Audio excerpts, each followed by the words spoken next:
नमस्ते दोस्तों, 11 मार्च 2025 का पहला ही करंट अफेयर या पहली ही न्यूज़ महिलाओं के लिए बहुत ज़्यादा खुशी की खबर बन गई है। ये लेके आई है एक महिलाओं के लिए खुशी खबर, क्योंकि गवर्नमेंट की एक योजना आई है जिसको कहा जाता है महिला समृद्धि योजना। इस स्कीम के बारे में जानेंगे। पहले हम ये देख लेते हैं क्वेश्चन क्या बन सकता है। क्वेश्चन ये है कि ये महिला समृद्धि योजना किस स्टेट या यूनियन टेरिटरी के गवर्नमेंट ने लॉन्च की है। ऑप्शन ए है दिल्ली, ऑप्शन बी है उत्तराखंड, ऑप्शन सी है जम्मू एंड कश्मीर और ऑप्शन डी है बिहार। महिला समृद्धि योजना जो है वो दिल्ली में लॉन्च की गई है, तो इसका सही जवाब है दिल्ली। जो दिल्ली गवर्नमेंट ने उन्होंने अप्रूव कर दिया है महिला समृद्धि योजना इंटरनेशनल वुमेन डे पे। तो जो वुमेन डे अभी सेलिब्रेट किया गया था 8 मार्च को, उस दिन ये गवर्नमेंट ने एक घोषणा कर दी है कि अब दिल्ली में शुरू होगी महिला समृद्धि योजना।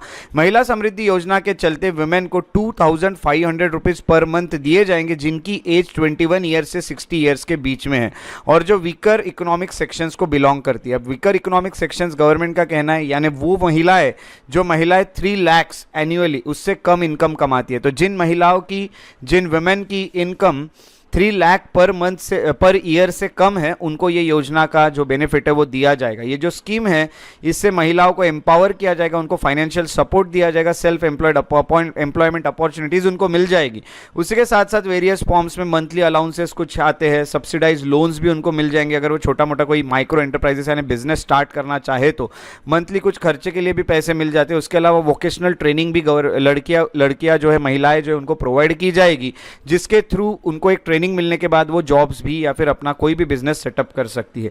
ये जो स्कीम है ये डिजाइन की गई है जिससे विमेन को कहीं ना कहीं स्टेबल इनकम मिल जाती है और उनके फैमिली के भी अच्छाई के लिए ये एक सपोर्ट बन जाता है। तो ये बहुत अच्छी एक स्कीम है, ऐसा गवर्नमेंट का कहना है, जिसका नाम है महिला समृद्धि योजना। तो याद रखिएगा दिल्ली सरकार जो है, दिल्ली गवर्नमेंट ने इसे लॉन्च किया है। उसके बाद जो अगला करंट अफेयर है वो है T72 को लेके। मैं इसकी इमेज आपको अभी नहीं दिखाऊंगा, इसकी इमेज मैं आपको दिखाऊंगा जब मैं आंसर डिस्कस करूंगा, क्योंकि इमेज देख के आप पहचान जाएंगे कि ये T72 क्या है। जो T72 रिसेंटली न्यूज में मेंशन किया गया है वो क्या है? ए टैंक, बी एस्ट्रॉइड, सी सबमरीन या फिर डी ब्लैक होल। और अब देखिए T72 की इमेज। तो ये इमेज देख के आप बता सकते हैं कि ये एक टैंक है। T72 नाम का टैंक न्यूज में रहा है। इस क्वेश्चन का सही जवाब ए टैंक है। तो याद रखिएगा मिनिस्ट्री ऑफ डिफेंस जो है उन्होंने साइन किया है 248 मिलियन का कॉन्ट्रैक्ट। याद रखिएगा 248 मिलियन को क्या, तो डॉलर, 248 मिलियन डॉलर का कॉन्ट्रैक्ट साइन किया गया रशिया के रोसोबोरोन एक्सपोर्ट के साथ कि वो 1000 HP इंजन जो है वो प्रोवाइड करे T72 टैंक्स के लिए। ये जो इंजन होती है ये फुल्ली फॉर्म एक तरह से फुल्ली बना के डिलीवर की जाएगी और कंप्लीटली नॉकडाउन यानी उसको शुरू पोजीशन में या फिर हम कहेंगे सेमी नॉकडाउन कंडीशन में भेजा जाएगा। T72 टैंक्स जो है वो इंडियन आर्मी के एक बहुत बड़ा एक टैंक में से एक टैंक है जो आर्मी का फ्लीट है।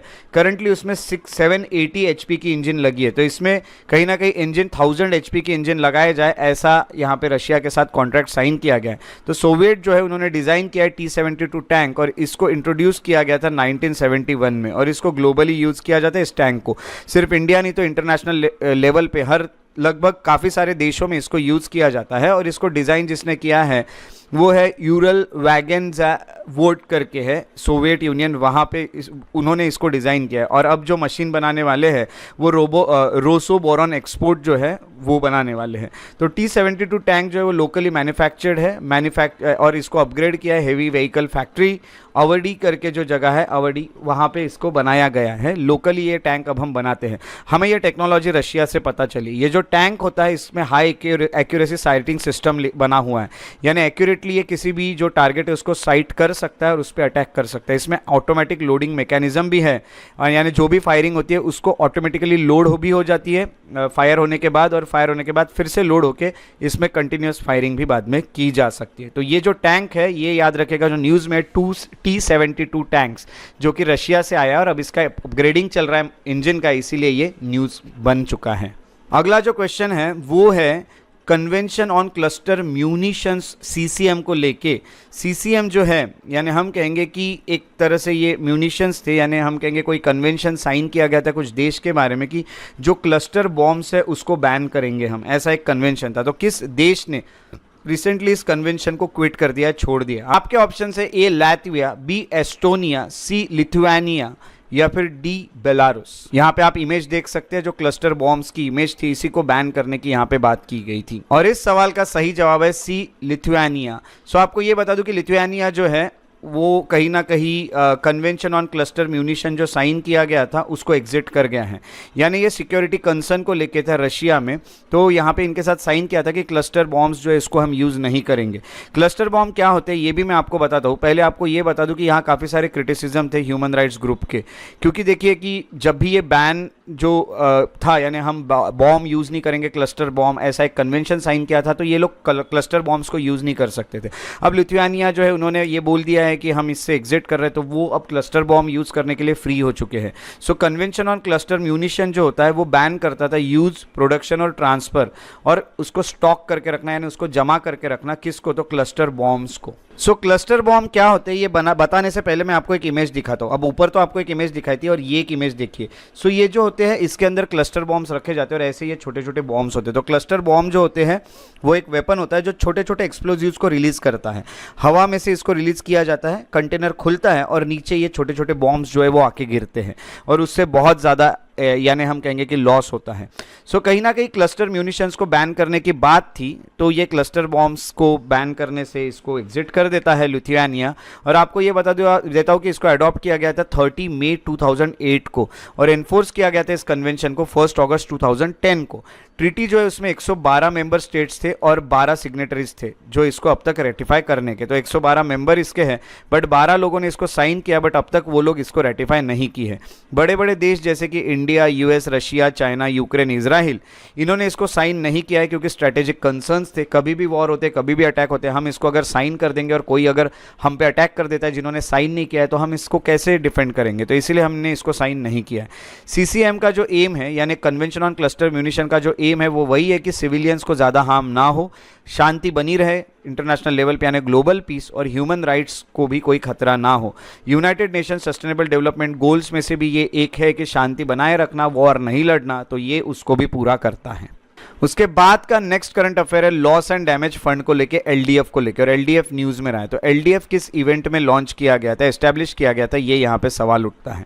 सो इसका सही आपको ऑप्शन बताने हैं। तो पहला ऑप्शन है COP 26 ग्लासगो 2021। COP यानी कन्वेंशन ऑफ पार्टी। ये अलग अलग पार्टीज यानी अलग अलग देश जो किसी कन्वेंशन को साइन करते हैं या किसी भी ट्रीटी को साइन करते हैं, उनकी एक मीटिंग होती है जिसको कॉन्फ्रेंस ऑफ पार्टी कहते हैं। So Glasgow 2021, conference of party 27 Egypt 2022, conference of party Madrid 25 COP 25 Madrid 2019, या फिर COP 28 Dubai 2023। So loss and damage fund क्या होता है ये भी बताता हूँ, पहले इसका सही जवाब देख लेते हैं क्या है। आप इमेज देख सकते हैं जिसमें लॉस एंड डैमेज फंड आपको देखने मिल रहा है। तो लॉस एंड डैमेज फंड तो आपको पता ही चल रहा है कि एनवायरमेंट या फिर ये जो वेजिटेशन है उसको लेके है। और इस क्वेश्चन का सही जवाब है B, COP 27 इजिप्ट 2022। तो COP 27 जो कि इजिप्ट में हुआ था 2022 में, तब ये जो LDF है, लॉस एंड डैमेज फंड, इसको लाया गया था। अब हुआ क्या है, ये न्यूज़ में क्यों रहा है, यूएस ने विड्रॉ कर लिया है लॉस एंड डैमेज फंड से। अब लॉस एंड डैमेज फंड से यूएस बाहर हो जाता है, तो कहीं ना कहीं जो ग्लोबल क्लाइमेट जस्टिस एफर्ट्स हमारे डाले जा रहे हैं पूरे वर्ल्ड में, क्लाइमेट चेंज हो रहा है, क्लाइमेट को खराब करने वाले हम ह्यूमन बींग्स हैं, और उसी को ठीक करने के लिए एक फंड बनाया गया था loss and damage fund. US जो होता है उस फंड से विड्रॉ कर रहा है। अब यूएस उसमें कोई इन्वॉल्वमेंट नहीं रखेगा, यूएस उस फंड में पैसे नहीं देगा। ये जो फंड है इसको बनाया गया था 2022 में UNFCCC कॉन्फ्रेंस जो है COP 27 जो कि इजिप्ट में हुआ था। UNFCCC का फुल फॉर्म है यूनाइटेड नेशन फ्रेमवर्क, लिख के रखिएगा, convention framework, convention on climate change, on climate change. So ये अच्छे से याद रखना है। सो इसके चलते बनाया गया था। और COP यानी कॉन्फ्रेंस ऑफ पार्टीज, कॉन्फ्रेंस यानी मीटिंग, पार्टीज यानी जो देश इसको साइन करते हैं उनकी मीटिंग। तो कॉन्फ्रेंस ऑफ पार्टीज जो है उसमें इसको साइन किया गया था और वो था इजिप्ट में COP 27 2022 का, उसमें इसको साइन किया गया था। LDF जो होता है वो फाइनेंशियल एड देता है कुछ रीजन्स को जहाँ पे बहुत बड़ा लॉस हुआ है क्लाइमेट चेंज के कारण। अब क्लाइमेट चेंज जो हो रहा है उसके पीछे बहुत लोग हैं, हम बहुत सारे देश जो है वो पोल्यूशन कर रहे हैं, ग्रीन हाउस गैसेस को इमिट कर रहे हैं, जिस कारण ग्लोबल वार्मिंग हो रही, क्लाइमेट चेंज हो रहा है। क्लाइमेट चेंज होने के कारण बहुत सारी इशूज जा रहे हैं। तो जो लॉस हो रही है, जैसे कि सी लेवल बढ़ रहे हैं, बर्फ जो होता है वो आइस जितना मेल्ट होगा गर्मी के कारण उतना ज़्यादा सी लेवल बढ़ेगा। और गर्मी क्यों बढ़ रही है? गर्मी इसी कारण बढ़ रही है क्योंकि ग्रीन हाउस गैसेस का ज़्यादा एमिशन हो गया है। GHG green house gases. Green house gases कौन सी गैस होती है? वो गैसेस जो हीट को एटमॉस्फेयर में के हीट को ट्रैप कर लेती है, यानी हीट को अपने अंदर रख लेती है। तो ये गैसेस जितनी बढ़ेगी उतनी हीट ज़्यादा ट्रैप होगी, और जितनी हीट ज़्यादा ट्रैप होगी उतनी गर्मी बढ़ती जाएगी। तो गर्मी जितनी बढ़ेगी उतने आइस मेल्ट होगा और समुद्र का जो लेवल है सी लेवल वो बढ़ता रहेगा। एक्सट्रीम वेदर हो जाएगा, क्रॉप फेलियर होगी क्योंकि बारिश बराबर नहीं होगी, गर्मी ज़्यादा बढ़ जाएगी, तो इससे बहुत लॉस होता है। तो ये लॉस को कहीं ना कहीं हेल्प करने के लिए एक फंड बनाया जाता है, फाइनेंशियल एड करके एक फंड बनाया गया था। डेवलपिंग नेशन जो होता है, स्पेशली जो छोटे छोटे आइलैंड स्टेट है, उनको कंपनसेशन मिलता है बड़े बड़े रिच कंट्रीज से। यूएस जैसे जो रिच देश है वो छोटे मोटे कंट्रीज को कंपनसेशन देते हैं जो भी क्लाइमेट खराब हो रहा है उनका और उनको जो लॉस हो रहा है उसके लिए। अराउंड 750 मिलियन जो होता है वो दिया गया है, यूएस ने कंट्रीब्यूट किया है, उसमें से 17.5 मिलियन विड्रॉ करने के पहले, और यूएस अब विड्रॉ कर जाता है। ये फंड जो होता है इसको मैनेज करती है जो वो बॉडी है गवर्निंग बोर्ड, जो कि वर्ल्ड बैंक के साथ मिलकर इसको मैनेज करती है। फंड वर्ल्ड बैंक में जाता है, वर्ल्ड बैंक इसका ट्रस्टी है और ये 4 साल के लिए ट्रस्टी बनाया गया। तो 4 ईयर्स के लिए इंटरिम ट्रस्टी उसको बनाया गया है, यानी 4 साल तक इस फंड की देखभाल वर्ल्ड बैंक करेगा। उसके बाद जिसको भी ये जिम्मेदारी देनी है वो ये लोग मिलके, गवर्निंग बोर्ड मिलके डिसाइड करके उसको वो उस ऑर्गेनाइजेशन को ये जिम्मेदारी दी जाएगी। तो याद रखिएगा लॉस एंड डैमेज फंड, इसके ऊपर बिल्कुल क्वेश्चन आने के चांसेस है। COP27 इजिप्ट 2022 याद रखिएगा, और UNFCCC जो है उसका फुल फॉर्म भी याद रखिएगा। जो अगला करंट अफेयर देखने मिल रहा है वो है wildlife conservation and eco sensitive zones को लेके। सो वाइल्ड लाइफ कंजर्वेशन और इको सेंसिटिव जोन्स जो है उससे रिलेटेड कुछ स्टेटमेंट्स दिए हुए हैं और उसको आपको देखना है उसमें से कितने करेक्ट है। पहला ऑप्शन है बंदीपुर नेशनल पार्क जो है वो कर्नाटक में लोकेटेड है और वो नीलगिरी बायोस्फीयर रिजर्व का हिस्सा है। ऑप्शन बी है काजीरंगा नेशनल पार्क अपने राइनोसरस के पॉपुलेशन के लिए फेमस है और एक वो यूनेस्को वर्ल्ड हेरिटेज साइट है, United Nation educational scientific and cultural organisation UNESCO. उसके बाद थर्ड ऑप्शन है सुंदरबन नेशनल पार्क जो है वो उनके मैंग्रोव फॉरेस्ट के लिए जाना जाता है और यहाँ बंगाल टाइगर रहते हैं। फोर्थ स्टेटमेंट है जिम कॉर्बेट नेशनल पार्क, ये फर्स्ट नेशनल पार्क है जिसको इंडिया में बनाया गया था और उसके डाइवर्स वाइल्ड लाइफ के लिए वो जाना जाता है। अब यहाँ पे अगर हम बात करें वाइल्ड लाइफ कंजर्वेशन की, तो वाइल्ड लाइफ यानी इसमें प्लांट्स और एनिमल्स सभी आते हैं, फ्लोरा फौना दोनों आता है। सो फ्लोरा और फौना जो है, फ्लोरा यानी प्लांट्स या फिर वेजिटेशन और फौना यानी एनिमल्स, तो इनको कंजर्व करना है, इनको बचा के रखना है, इसके लिए वाइल्ड लाइफ कंजर्वेशन जो है उसमें एफर्ट्स डाले जाते हैं। इको सेंसिटिव जोन यानी जहाँ इनको ज़्यादा खतरा है उसको इको सेंसिटिव जोन कहा जाता है, जहाँ हमारे इकोसिस्टम को या फिर हमारे जो भी फ्लोरा फौना है वाइल्ड लाइफ है उनको जो खतरा है वो इको सेंसिटिव जोन होते हैं, ESZ। तो ये सभी वही है, ESZ और वाइल्ड लाइफ कंजर्वेशन यहाँ पे चलती है। तो ये 4 स्टेटमेंट में से कौन से ऑप्शन करेक्ट है आपको बताना है, A only 1, B only 2, C all 4 या फिर D नन। सो आपको ये बता दूं कि यहाँ C ऑप्शन करेक्ट है, यानी पूरे जो स्टेटमेंट्स मैंने ऊपर लिखे थे वो पूरे करेक्ट है। तो आपको याद रखना है बंदीपुर नेशनल पार्क ये 1974 में बनाया गया था और यहाँ पे टाइगर पॉपुलेशन बहुत ज़्यादा है और रिच बायोडाइवर्सिटी यहाँ पे आपको देखने मिलती है। जो काजीरंगा नेशनल पार्क है वहाँ पे वर्ल्ड के जितने भी 1 हॉर्न राइनोसरस है वो राइनोसरस में से 2/3 तो काजीरंगा नेशनल पार्क में ही पाए जाते हैं और ये 430 स्क्वायर किलोमीटर्स का एरिया कवर करता है। सुंदरबन नेशनल पार्क में लार्जेस्ट मैंग्रोव फॉरेस्ट है। मैंग्रोव फॉरेस्ट यानी ऐसे फॉरेस्ट जो कि एकदम सी के पास होते हैं यानी पानी के पास होते हैं, तो यहाँ पे थोड़ा सा स्वैम्पी एरिया होता है, स्वैम्पी। तो स्वैम्पी यानी हम कह सकते हैं दलदल वाला एरिया होता है, उसके ऊपर जो ट्रीज लगते हैं उसको मैंग्रोव्स कहते हैं। तो ये उसके ऊपर दलदल के ऊपर आने वाले ट्री है। तो ये मैंग्रोव फॉरेस्ट यहाँ बहुत ज़्यादा है और यूनिक इकोसिस्टम, और यहाँ बंगाल टाइगर भी बहुत सारे पाए जाते हैं। जिम कॉर्बेट नेशनल पार्क जो 1936 में बनाया गया था और इसका पहले नाम हेले नेशनल पार्क था और ये अपने कंजर्वेशन एफर्ट्स के लिए काफ़ी फेमस है और यहाँ पे आपको काफ़ी बायोडाइवर्सिटी देखने मिलती है।